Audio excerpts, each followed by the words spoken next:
여러분 안녕하십니까? 7월 20일 토요일 뉴스와이드 시작합니다. 미 트럼프 전 대통령이 총격 피습 이후 대권 가도가 더 탄탄해졌다라는 분석이 나오고 있는데요. 한편 코로나19로 자가격리 중인 바이든 대통령을 향해선 사퇴 요구가 계속 이어지고 있습니다. 서광대 경제학과 허준영 교수와 자세히 이야기 나눠보도록 하겠습니다. 어서 오세요. 안녕하세요. 우리 허 교수님이 지난번 이 시간에 출연했을 때가 언제죠? 한 달 전인가요? 2주 전입니다. 2주 전이에요? 네. 근데 2주 전에 출연하셨을 때만 해도 조심스럽게 트럼프 바이든이 붙었을 경우 트럼프의 이제 승리 가능성을 조심스럽게 예측을 하셨단 말이에요. 네. 근데 오늘은 조심스럽게가 아니라 압도적으로 지금 우세하다라고 지금 평해야 되는 상황이 되어버렸어요. 어떻게 2주 사이에 그렇게 바뀌죠? 뭐 가장 큰 거는 저희가 얼마 전에 있었던 피격 사건이 제일 큰 것 같고요. 아주 많은 시청자분들이 기억하실 것 같은데 뒤에는 성조기가 휘날리고 피 묻은 얼굴에 주먹을 불끈 쥔 트럼프 전 대통령의 저희 사진. 뒤에 있는 이 사진이죠. 네, 맞습니다. 예. 저 사진 아마 제가 생각하기엔 미국의 민주주의의 역사에 굉장히 오래 남을 사진으로 기억이 될 것 같고요. 네. 예. 저 사진이 보여주는 게 아주 많은 것이 있다고 생각합니다. 이제는 트럼프는 약간의 순교자의 이미지까지 가지면서 이 트럼프 대통령이 피격당하고 나서 그 멜라니아 트럼프 여사가 두 가지 부탁을 했다고 해요. 트럼프 예. 대통령한테. 첫째는 네. 미국의 대통령이 돼달라. 이제는 바이든 대통령에 대한 어떤 너무 무리한 공격하지 말고 모든 미국인들의 대통령이 돼서 좀 더 마일드한 메시지를 내달라는 게 첫 번째였고 두 번째는 빨리 부통령을 지명해라. 이게 두 번째 부탁이었는데 예. 이 두 개를 지금 착착착착 이뤄내면서 사실은 저희 얼마 전에 그런 메시지도 보셨잖아요. 이제 예. 미국을 위해서 전 미국인의 대통령이 되겠다. 이런 메시지까지. 그러니까 뭔가 좀 더 성숙한 트럼프 전 대통령의 모습이 자꾸 나오는 것 같습니다. 그러니까 이제 거의 대통령이 된 것 같아요. 전당대회 후보 수락 연설을 보니까 이게 대통령 연설이지 이게 공화당 후보로 선출된 거에 대한 연설이 아니거든요. 그러니까 바이든에 대한 공격, 민주당에 대한 공격보다는 자기가 대통령이 됐을 때 어떻게 하겠다라고 하는 미국을 어떻게 통합의 미국으로 끌고 나가겠다라고 하는 강한 미국으로 끌고 나가겠다고 그런 메시지가 주였던 것 같아요. 네, 맞습니다. 그리고 시간 자체도 93분. 그래서 TV로 생중계된 그 대통령 수락 연설 중에 최장 시간이었고요. 네. 이전 최장 시간 기록도 트럼프 전 대통령이 갖고 있었습니다. 그만큼 미국을 뭐 33번 정도 연호할 만큼 사실은 지금 앵커께서 말씀해 주신 미국을 다시 그레이트, 대단하게 만드는데 집중을 한 연설, 후보 수락 연설이라기보다는 마치 대통령 취임 연설 같은 그런 분위기였던 것도 사실인 것 같습니다. 네. 뭐 트럼프 전 대통령은 이렇게 탄탄대로를 달리고 있는데 한편으론 바이든 대통령은 이 시국에 또 코로나 재확진을 받아서 자가격리 중이라고요. 계속해서 뭐 주말 사이에 사퇴를 할 거다 이런 외신 보도도 나오고 있는 와중에 바이든 대통령은 사퇴는 없다 계속 일축하고 있어요. 어떻게 될 거라고 보세요? 지금 얼마 전에 바이든 대통령의 사퇴에 대한 뭐 예를 들어 폴 여론조사를 해보면 저번 주에 그게 이번 주 초반에 80%까지 올라갔다가요. 지금 최근 들어서 70%로 떨어지긴 했는데 네. 오히려 중요한 것은 민주당의 핵 인사이더들의 어떤 사퇴 요구가 점점 강해지고 있습니다. 예를 들어서 앵커께서 가장 친했던 정치적 동지, 한 30-40년 했던 정치적 동지로부터 사퇴의 압력을 받으면 어떤 예. 기분이 들 것 같으세요? 그게 바로 지금 상원 그 대표인 원내대표인 척 슈머 의원입니다. 그리고 네. 하원의 원내대표인 하킴 제프리스 사퇴이사 계속해서 종용하고 있고요. 최근 들어서 오바마 전 대통령 가세했고요. 지금 사방으로 보면 굉장히 은밀하게 이 월스트리트저널에서 쿠데타까지라고 표현을 했더라고요. 쿠데타 같은 사퇴 압박이 지금 계속해서 이루어지고 있고요. 네. 아마 사퇴 쪽으로 저는 전에 나왔을 때는 아마 사퇴 안 할 것 같다라고 생각을 한다고 말씀드렸는데 네. 점점 사퇴 쪽으로 가는 분위기가 좀 연출은 되는 것 같습니다. 그런데 뭐 워낙 트럼프 전 대통령이 강세를 보이고 있어서 이제 민주당 후보가 누가 되든 이게 이제 중요한 문제인가. 누가 나오더라도 트럼프 전 대통령을 이기기는 쉽지 않을 거라는데요. 저희가 두 가지를 봐야 되는데요. 첫 번째로는 지금 트럼프 전 대통령의 피격 사건이 없다고 하더라도 일종의 지금은 미국 공화당의 정치 일정상 피크 타임입니다. 네. 왜냐하면 공화당 전당대회가 열리는 시간이거든요. 예. 저희도 어떤 정당의 전당대회가 열릴 때는 그 정당의 시간일 가능성이 굉장히 큽니다. 그런 측면에서 지금 공화당의 피크 타임이긴 합니다. 그래서 예. 향후에 민주당이 어떻게 하는지도 굉장히 중요한데 저희가 저번에도 말씀드렸듯이 8월 19일에 시카고에서 있을 민주당 전당대회 이전에 예. 지금 바이든 대통령을 둘러싼 이 혼란들이 어떻게 마무리될지가 제가 보기에는 첫 번째 관전 포인트고요. 두 번째 관전 포인트는 만약에 후보가 바뀐다고 한다면 여러 가지 디테일들, 저는 보통 악마는 디테일에 있다고 하니까 디테일, 예. 예를 들어 선거 자금 어떻게 그쪽으로 넘길 거냐 이런 문제들이 빨리 해결되는 게 두 번째라고 보고 있습니다. 지금 바이든 대통령이 후보직에서 자진 사퇴한다고 하면 유력한 후보로는 누가 꼽힙니까? 해리스 부통령입니까? 아니면 미셸 오바마? 미셸 오바마 전 대통령 부인, 영부인은 예. 지금은 완전히 선지에서 사라진 이제 상황이고, 후보지에서 완전 네, 본인이 안 후보에서, 하겠다고 아주 극구 만류를, 그러니까 예. 거부를 했고요. 지금 가장 유력한 것은 카멀라 해리스 현 부통령인데 굉장히 제도적인 이유가 있습니다. 왜냐하면 지금 선거 자금을 9,100만 달러 정도 모아놨는데 예. 이 바이든 카멀라 해리스 캠프에서요. 근데 문제는 이 두 명의 이름으로 간 거기 때문에 만약에 후보가 바뀔 경우에는 이 선거 자금들을 원래대로 돌려주거나 기부자에게 돌려준 다음에 다시 받거나 아니면 기부자들에게 일일이 이것을 새로운 당선인, 새로운 후보를 위해서 써도 된다라는 동의를 받거나 여러 가지 굉장히 복잡한 절차가 있거든요. 예. 그런 측면에서 카멀라 해리스가 대통령으로 나오는 게 제일 부드러운 과정이 아니냐라는 얘기가 있는 것 같고요. 사실은 그래서 카멀라 해리스가 나올 때 현재 지금 미국 전국 단위 지지도 조사를 보면 바이든 대통령이랑 트럼프 대통령 전 대통령이 붙으면 47대 52로 트럼프 전 대통령 쪽에 좀 가 있고요. 해리스 부통령이랑 트럼프 대통령이랑 붙으면 48대 51. 그래서 별 차이가 안 납니다. 그래도 여전히 트럼프 대통령 전 대통령한테 지는 걸로 나오고요. 네. 아까 앵커께서 지적해 주신 대로 저희는 미국은 경합주를 봐야 되는데 예. 애리조나, 조지아 등등, 미시간 등등 지금 모든 경합주에서 해리스 부통령이 들어가건 바이든 대통령이 들어가건 다 지고 있습니다. 트럼프 전 대통령한테. 그런 측면에서는 굉장히 녹록지 않은 상황입니다. 네. 트럼프 전 대통령이 만약에 이제 또 재집권을 하게 되면 앞으로의 정책 방향, 경제 상황은 어떻게 흘러갈지도 관심인데요. 대선 수락 연설을 보면은 좀 예상을 해볼 수 있을까요? 준비된 영상 보고 오시겠습니다.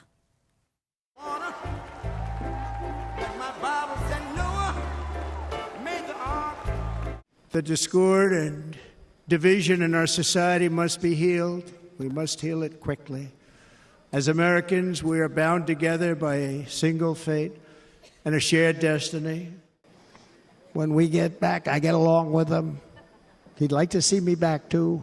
I think he misses me, if you want to know the truth. And if they don't agree with us, we'll put a tariff of approximately 100 to 200% on each car, and they will be unsellable in the United States. 후보 수락 연설을 보면 이제 어느 정도 정책 방향을 좀 가늠해 볼 수 있을 것 같은데 시장은 뭐 빠르게 반응을 하고 있는 것 같습니다. 우리는 어떤 점을 좀 주목해서 봐야 될까요? 우리는 아무래도 무역 쪽에서 중요한 이슈들이 나올 것 같습니다. 제가 사실은 저번 주에 무역협회에 관련된 곳에서 이제 가서 강연을 한번 한 적이 있는데 거기에 아주 많은 수출 기업들의 경영자분들이 와 계신 자리였어요. 제 강연이 끝나고 나서 이제 개별적으로 얘기를 하는 좀 자리가 있었는데 거기서 가장 많이 걱정하시던 것은 네. 저희가 USMCA라고 하는 2018년 트럼프 행정부 때 인준이 된 전에 나프타를 대체하는 미국과 캐나다랑 멕시코 사이에 그 관세 협정이 있습니다. 그래서 여기는 영내로 다 쳐서 미국으로 예를 들어서 멕시코에서 미국으로 들어갈 때는 관세 없이 이렇게 들어갈 수 있는 이런 협정을 했는데 우리 기업들이 미국은 인건비도 비싸고 전반적으로 비싸다 보니까 지금 어디로 많이 들어가 있냐면 멕시코로 굉장히 많이 들어가 있습니다. 근데 만약에 트럼프 대통령이 들어와서 멕시코산에도 관세를 매기기 시작한다. 혹은 이게 왜 문제가 되냐면요. 최근에 중국 기업들이 이것을 어떻게 우회를 하냐 하면 멕시코에다 공장을 지어서 우회를 하거나 중국 기업들 예를 들어서 우리나라 서해안 쪽에 지금 2차 전지 공장들 많이 들어와 있거든요. 우리나라를 통해서 우회를 한다거나 이렇게 우회를 하거든요. 그래서 최근에 바이든 행정부에서 시작한 것 중에 하나가 뭐냐면 철강에 대해서 우회 수출 다 보겠다.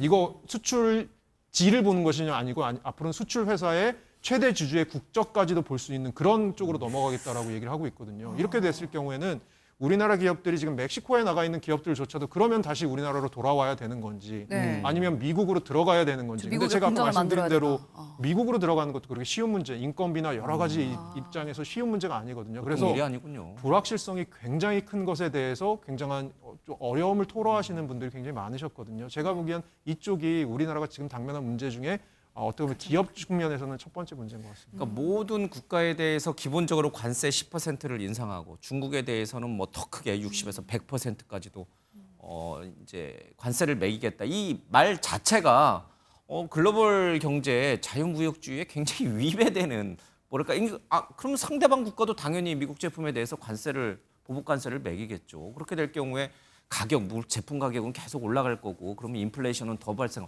맞습니다. 아니 왜 이렇게 위험한 그러니까 세계 무역 질서를 왜 흔드는 왜 이런 거를 트럼프 대통령은 자꾸만 주장을 하는 거예요? 아까 말씀드린 데 거의 답이 있지 않을까 싶은데 Make America Great Again입니다. 그러니까 미국을 다시 잘 살게 만들려면 결국 무엇을 해야 되느냐? 그러면 그것이 미국이 이전보다 잘 살지 못하게 된 원인에서부터 시작해야 되는데 예. 그 원인 중에 하나가 중국 제품들이 자꾸 가격 경쟁력을 가지고 미국으로 들어오고 그리고 그러한 중국 제품과 비슷한 물건을 만드는 미국의 공업지대들이 망하고 일자리가 없어지고 이런 것들이 미국이 잘 사는 데 있어서 굉장히 방해 요소다. 그렇다면 우리가 할 수 있는 일은 무엇이냐? 장벽을 세우고 이 장벽이라는 건 저희가 미국 남쪽에 세우는 멕시코와의 그런 물리적 장벽뿐만이 아니고 불법이 막는 장벽이 그런 아니고. 장벽뿐만이 예. 아니고 트레이드에 있어서 무역에 있어서도 장벽을 세우겠다. 이것이 이거예요. 결국은 이 모든 것에 관세를 매기는 것 모든 것의 메시지는 무엇이냐? 너희들 미국에서 장사하고 싶으면 미국에서 생산해라. 미국에서 생산하면 좋은 점, 미국 노동자들을 고용해서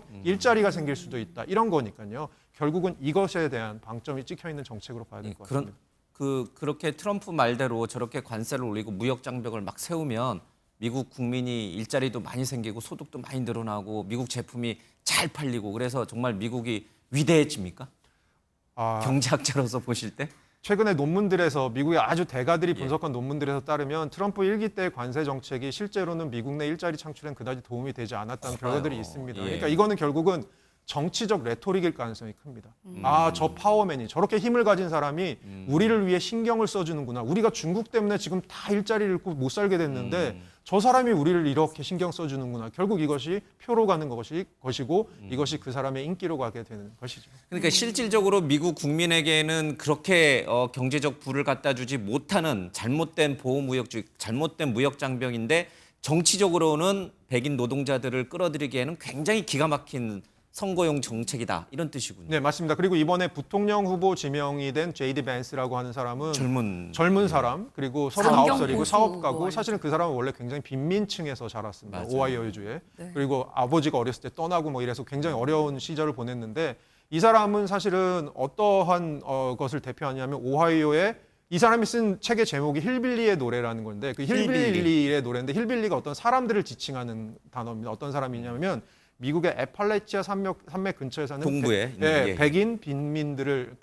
근로자 아주 극빈층 근로자들 얘기하는 게 힐빌리인데 그러니까 언덕 위에 힐에 사는 빌리 같은 애들 맞습니다. 맞습니다. 그래서 육체 노동자들 그렇습니다. 네. 그래서 저희가 보기에는 이 사람을 지명한 것도 한편으로는 트럼프의 자신감이기도 하지만 또 한편으로는 트럼프가 가장 가지지 못한 것 중에 또 트럼프가 노리는 가질 수 있는 것을 부통령 지명을 통해서 얻을 수 있는 이런 포석도 있다. 뭐냐 결국은 굉장히 백인 노동자층들에 대한 분노 이것들을 담아내겠다. 여전히 가는 것 같습니다. 근데 뭐 선거에서 이기기 위해서 이제 그런 경제 정책 그것도 세계 어떤 흐름 질서를 흔드는 그것까지 사용할 수 있다고 치는데 그 파장이 만만치가 않아요. 어떻게 이제 우리처럼 대미 무역 흑자가 큰 대한민국 같은 경우 당장 반도체 지금 삼성전자 공장 많이 가고 있죠. 현대차 많이 가 있죠.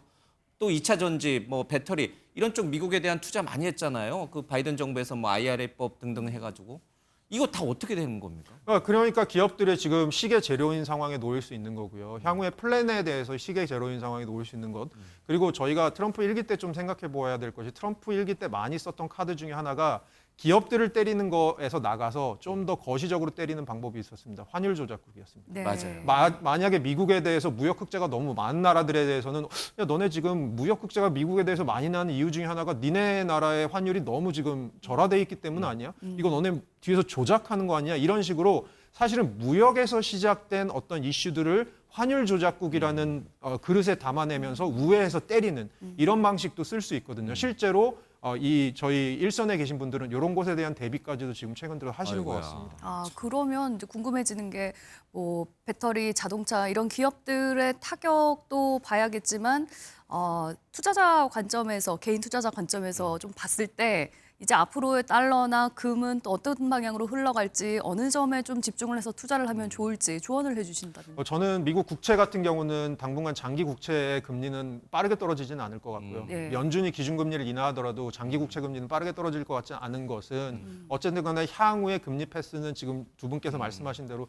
인플레이션이 조금 더 발생하는 방향으로 가다 보면 단기 금리도 그렇게 트럼프가 단기 금리를 계속 압박해서 떨어뜨리려고 하는 것만큼 못 떨어질 겁니다. 금리가 떨어질 수 그래서 없다. 장기 금리 같은 경우는 그렇게 빨리 떨어질 것 같지는 않고요. 네. 뭐 주식 시장 같은 데서는 잘 아시다시피 트럼프 수혜주라고 불리는 전통적인 에너지 주들이나 뭐 예. 이런 부분들을 강세를 받을 가능성, 그리고 트럼프가 예를 들어 친가상 자산을 굉장히 늘 강조하니까 가상 자산 부분, 그리고 금융 부분에 대한 제약도 규제도 되게 싫어하는 사람이기 때문에 예. 금융 부분들 요 얘기 들으면 되겠네요. 네. 그 제이디 벤스라고 하는 사람이 부통령 지명될 때 그 사람의 포트폴리오가 다 공개가 됐습니다.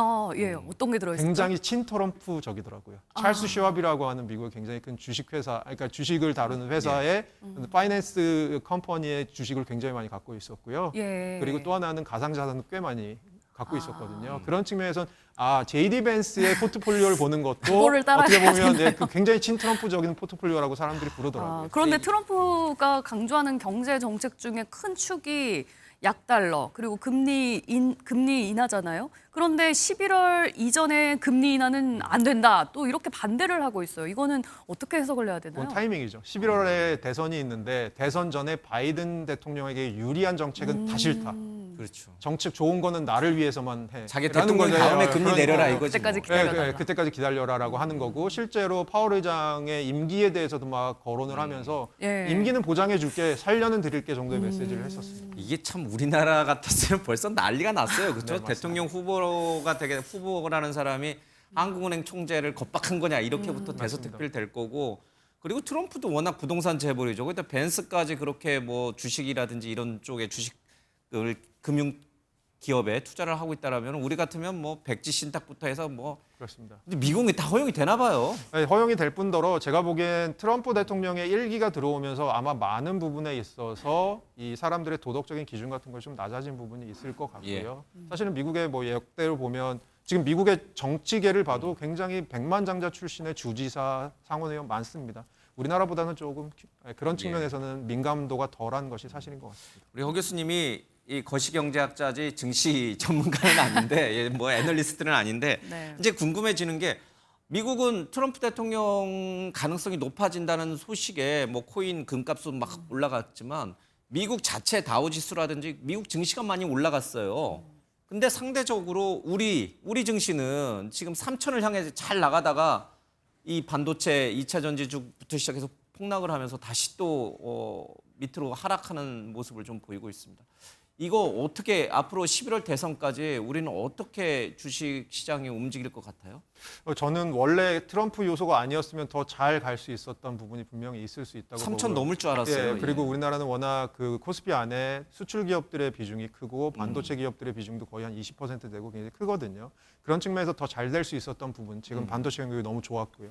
있었는데 트럼프라는 조금 어떻게 보면 악재를 만난 것 같습니다. 그러니까요. 그런 측면에서는 향후에 미국의 대선이 어떻게 제가 굉장히 죄송한 것 중에 하나가 자꾸 봐야 될 것들이 늘어나는 것 같아서 시청자분들한테 너무 죄송한데 네. 미국 해야 될 얘기가 많아지죠. 네, 맞습니다. 그리고 투자를 하실 때도 그냥 경제적인 팩터만 보시면 안 되고 올 말까지는 적어도 미국 대선이 또 어떻게 흘러가는지 특히 트럼프 대통령의 당선 확률이 어떻게 변동하는지를 좀 봐야 될 부분도 있을 것 같습니다. 그거 말고도 많아요. 이 네. 어제 저 수락 연설에서 김정은이 날 기다리고 있단 말, 핵폭탄 같은 말을 해가지고 네. 윤석열 정부의 그럼 대북 정책은 또 어떻게 되는 거야? 뭐 이거부터 시작하고 네. 방위비 또 한국 잘 사니까 니네 방위비 분담 더 내. 또 이렇게 또 나오는 게 확실하잖아요. 네, 맞습니다. 그러니까 이게 우리한테 이게 트럼프 대통령이 되는 게 좋은 건지 나쁜 건지 지금 판단하기가 참 너무 어려운 상황이 돼버렸어요. 네, 그리고 저는 가장 큰 위험 요소는 지금 바이든 행정부에서 저희가 잘 해오던 대미 정책들에 대해서 아주 많은 부분이 anything but 바이든으로 갈 가능성이 큽니다. 그게 뭐냐면 바이든이 한 것만 아니면 난 다 괜찮아라고 할 수도 있고요.